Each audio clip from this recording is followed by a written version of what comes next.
This course is about questioning what we usually take for granted in order to potentially open our eyes to new ways of understanding health-related issues, which might be better for people and societies than the ones that dominate now. This means scrutinizing health-related issues through a lens that questions underlying assumptions, power dynamics, and social structures. We start with the basics. What is health and how do you get it? In this lecture and section 1 of the course more broadly, we begin by questioning our very understanding of health as a concept, which we just naturally take for granted in our everyday lives. We know that health is an essential concept in different cultures through various indicators like cultural practices and rituals, celebrations and festivals, the health models and frameworks that they use, religious and philosophical teachings, art and literature, and, of course, the social norms and expectations of different cultural groups. The cultural significance of health is often evident in the symbolism of different groups, art, literature, and media, and importantly in language, so the way that we speak about health. The rich terminology concerning health and illness in different languages signifies its importance. Words, idioms, and phrases often reflect cultural attitudes towards health, wellness, and disease. Let's consider some examples. In Maori culture, many of you will recognize the koru, which is often used in traditional art, tattoos, and carvings, and represents the idea of health and well-being as central to life. The hongi is a conventional greeting symbolizing sharing breath, life, and health. This ritual underscores the centrality of health as it represents the exchange of vital life force, or ha, and acknowledges the interconnectedness of individuals' well-being. In Te Reo Maori, the Maori language, terms related to health are deeply embedded in culture. In westernized cultures like Tau Pakeha, the Pakeha worldview, health-oriented products from organic foods to fitness trackers like Fitbit symbolize the cultural importance placed on health. In westernized cultures, like the Pakeha culture in New Zealand, health-oriented products from organic foods to fitness trackers like Fitbit symbolize the cultural importance placed on health. The frequent use of phrases like staying fit, eating clean, and living a healthy lifestyle in conversations and advertisements reflects the deep-seated value placed on health. The idea that health is wealth highlights the cultural belief that physical well-being is crucial to a good life. Workout plans, weight loss journeys, and nutritional advice are commonly featured in magazines, social media, and television programs. The language used in these publications often includes terms like transformation, body goals, clean eating, and wellness journey.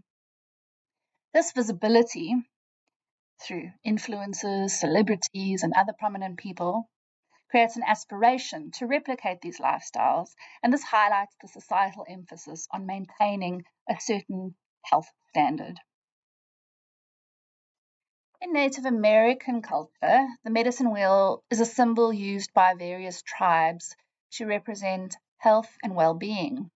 It often includes 4 quadrants, each representing different aspects of life: physical, emotional, mental, and spiritual, and their interconnectedness. This might remind you of some of the Maori health models like Te Whare Tapewha. So this idea of interconnectedness is captured by the Native American concept of walking in balance, which signifies living in harmony with oneself, others, and the natural world. This concept emphasizes the importance of maintaining a balance in all aspects of life for overall health. Ceremonies such as the sweat lodge and healing rituals aim to restore balance and health. And in this way, we can see both Maori and Native American culture reflecting the holistic view of health that many indigenous societies and cultures have. The examples I shared highlight how the concept of health is central to cultures worldwide and encompasses important ideas, deeply held values, and ideals. So if we look at the examples from Maori and Native American cultures, we can see how these cultures think of health as a dynamic and ongoing process rather than a static state. And as I mentioned, they take a holistic view in which health encompasses not just physical well-being, but mental and emotional stability. In Maori culture, the concept of hauora encompasses physical, mental, emotional, and spiritual well-being, similar to the Native American idea of walking in balance. And this shows that health is a multifaceted concept that permeates various aspects of life. Health is deeply intertwined with the environment, and this holistic view recognizes that human health cannot be separated from the health of the ecosystem. In contrast to these views, the Western view is more individualistic and focused on the body. So the examples that from Western culture. In contrast to these views, the Western view is more focused on the individual and the body. There's an intense preoccupation with monitoring and improving physical well-being, and so the focus is on physical symptoms, fitness, and wellness. The idea is that health is a continuous process of self-improvement and self-optimization. We're all familiar with phrases like no pain, no gain, and strong is the new skinny. And these illustrate the cultural valorization or glorification of effort and discipline in pursuing health.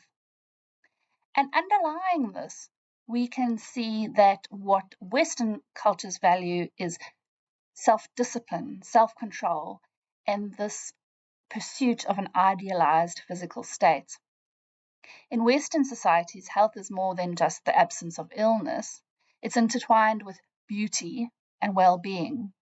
And as we know from all of the influences that we'll see on social media, it's a marker of success, happiness, and social status. So what I'd like to highlight from these examples is how different ways of understanding health originate within particular histories of a place and a culture, and these are tied together. So as Radley, a very well-known critical health psychologist, argued, we cannot assume that words like ache, pain, or doctor, or even health and illness for that matter, refer to things that remain the same wherever and whenever they are applied. This is true of the experiences of the sick, as well as the practices of the physicians and the nurses who attend to them.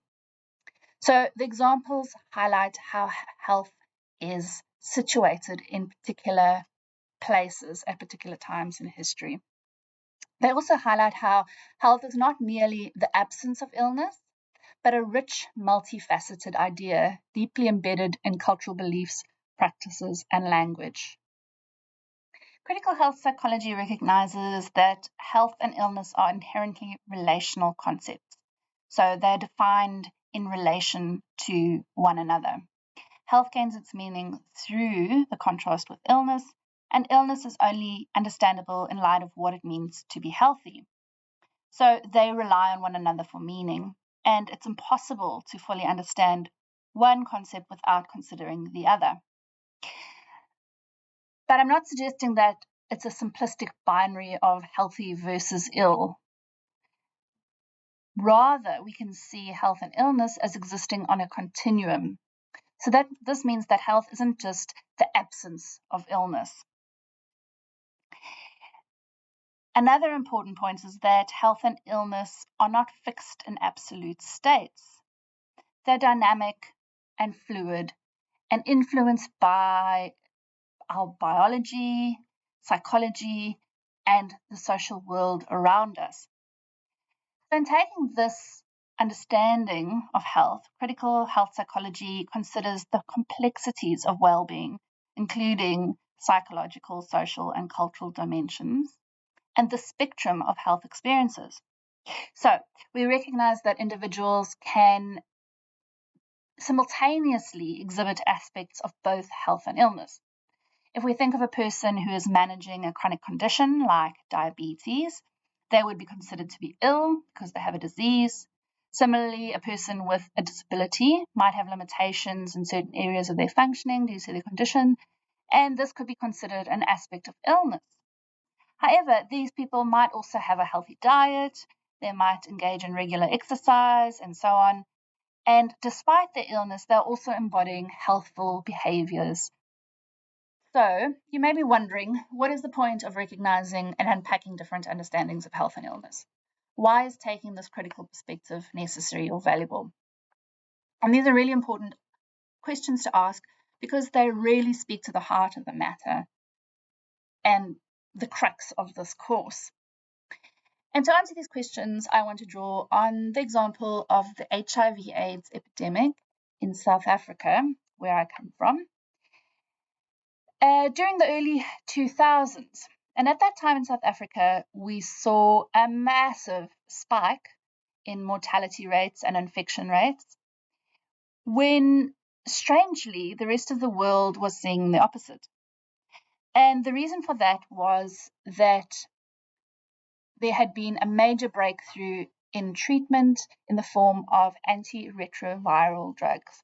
Now, many of you may know antiretrovirals, or ARVs as they're called, allow people to live with the virus for many years and to live a reasonably long and healthy life.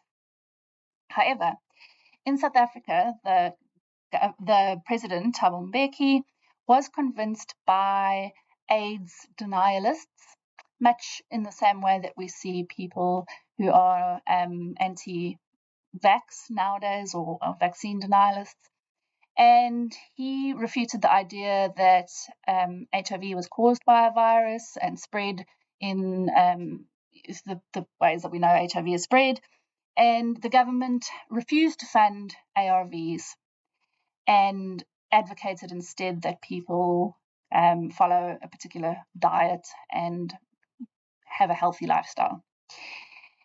And of course, ARVs are incredibly expensive and were even more so at the time, and out of reach of most people in the population, and therefore millions of people suffered and died who did not need to. And this was because of the understanding of health and illness in that particular context of HIV/AIDS. So this is a very vivid example of how the ways that health and illness are conceptualized have important implications for how we approach health matters. And this includes the experiences of people who are ill and the practices of those who attend to them. And in some ways, like the South African example, it can be really a matter of life and death. Each way of understanding health has a different way of behaving and responding attached to it. So at the individual level, people's culture influences how they understand and interpret their symptoms, how they cope with the challenges of ill health, and even their willingness to seek care. And we delve into this in more depth in section 2. At a more social level, at the broader level, different definitions of health structure how the world is viewed and decisions are made. And as Baum points out, for example, health policies are shaped by policymakers' assumptions about what health is. And the South African example of whether or not to fund ARVs is an example. So different understandings of health and illness shape how people experience and respond to disease and how society organizes the treatment of illness, if at all. In other words, understandings of health and illness have very real material consequences. And as I said, in some cases, life and death. Seeing how health and illness have been understood differently in previous times or other places allows us to say something not only about the experience of health and illness and how it's changed, but also to explore the purposes that are achieved through particular means of defining health. And that is something that we continue in the remainder of this course.